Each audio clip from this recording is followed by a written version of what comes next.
ನಮಸ್ಕಾರ, welcome to my mini vlog. ನಾನು ನಿಮ್ಮ ಹಾಸನ ಹುಡುಗಿ ದಕ್ಷಿತಾ. ಇದು ನನ್ನ ಟ್ರಾವೆಲಿಂಗ್ ವಿಡಿಯೋದ ಲಾಸ್ಟ್ ಪಾರ್ಟ್ 4. ನೈಟ್ ಶೃಂಗೇರಿ ಮುಗಿಸ್ಕೊಂಡು ನಾವು ಬಂದಿದ್ದು ಉಡುಪಿ ಕೃಷ್ಣ ಮಠಕ್ಕೆ. ಕೃಷ್ಣ ಮಠ ಮಾತ್ರ ತುಂಬಾನೇ ಚೆನ್ನಾಗಿತ್ತು, ಆದ್ರೆ ವಿಡಿಯೋ ರೆಕಾರ್ಡ್ ಮಾಡ್ಕೊಳಕ್ಕಾಗಿಲ್ಲ. ಏನಕ್ಕಂದ್ರೆ ನನ್ನ ಫೋನಲ್ಲಿ ಚಾರ್ಜ್ ಇರಲಿಲ್ಲ. ನೈಟ್ ಅಲ್ಲೇ ಉಡುಪಿಲಿ ಸ್ಟೇ ಆಗಿ ಮಾರ್ನಿಂಗ್ ಎದ್ದು ನಾವು ಬಂದಿದ್ದು ಮಲ್ಪೆ ಬೀಚ್ಗೆ. ಅಲ್ಲಿ ನಾವು ಹೋಗಿ ರೀಚ್ ಆಗಿ ಒಂದ್ ಸ್ವಲ್ಪ ಹೊತ್ತೆಲ್ಲ ಸುತ್ತಾಡ್ಕೊಂಡು ಗೇಮ್ಸ್ ಎಲ್ಲ ಆಡೋಷ್ಟೊತ್ತಿಗೆ ಟಿಫನ್ ಟೈಮ್ ಆಗಿತ್ತು. ನಾವು ಬ್ರೇಕ್ಫಾಸ್ಟ್ಗೆ ಅಲ್ಲೇ ಇದ್ದಿದ್ದು ಒಂದು ನಾನ್ ವೆಜ್ ಹೋಟೆಲ್ಗೆ ಹೋಗಿದ್ವಿ. ಬೀಚಿಗೆ ಹೋಗಿ ಸೀ ಫುಡ್ ತಿಂದಿಲ್ಲ ಅಂದ್ರೆ ಬೀಚಿಗೆ ಹೋಗೇ ವೇಸ್ಟ್ ಅಲ್ವಾ, ನೀವೇ ಹೇಳಿ.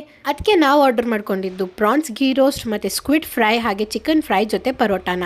ಈ ಫುಡ್ ನೋಡಕ್ಕೆ ಎಷ್ಟು ಟೆಂಪ್ಟಿಂಗ್ ಆಗಿದೆಯೋ ಟೇಸ್ಟಿಗೂ ಅಷ್ಟೇ ಸೂಪರ್ ಆಗಿತ್ತು. ತಿಂಡಿ ಮಾಡ್ಕೊಂಡು ಹೋಗಿ ಮತ್ತೆ ಬೀಚಿಗೆ ಇಳಿದು ನಮಗೆ ಎಷ್ಟು ಬೇಕಷ್ಟು ಆಟ ಆಡ್ಕೊಂಡು ಅಲ್ಲಿ ಬೀಚ್ ಸೈಡ್ ವ್ಯೂನೆಲ್ಲ ನೋಡ್ಕೊಂಡು ಅಲ್ಲಿಂದ ರಿಟರ್ನ್ ಹೊರಟ್ವಿ. ರಿಟರ್ನ್ ಬರೋ ಟೈಮಲ್ಲಿ ಕೋಇನ್ಸಿಡೆಂಟ್ ಆಗಿ ನನ್ನ ಹಾಸನಲ್ಲಿದ್ದ ಒಬ್ಬ ತಮ್ಮ ನಂಗೆ ಸಿಕ್ತಾ. ಅವನ್ನ ಮಾತಾಡ್ಸ್ಕೊಂಡು ಅಲ್ಲಿಂದ ಹೊರಟ್ವಿ.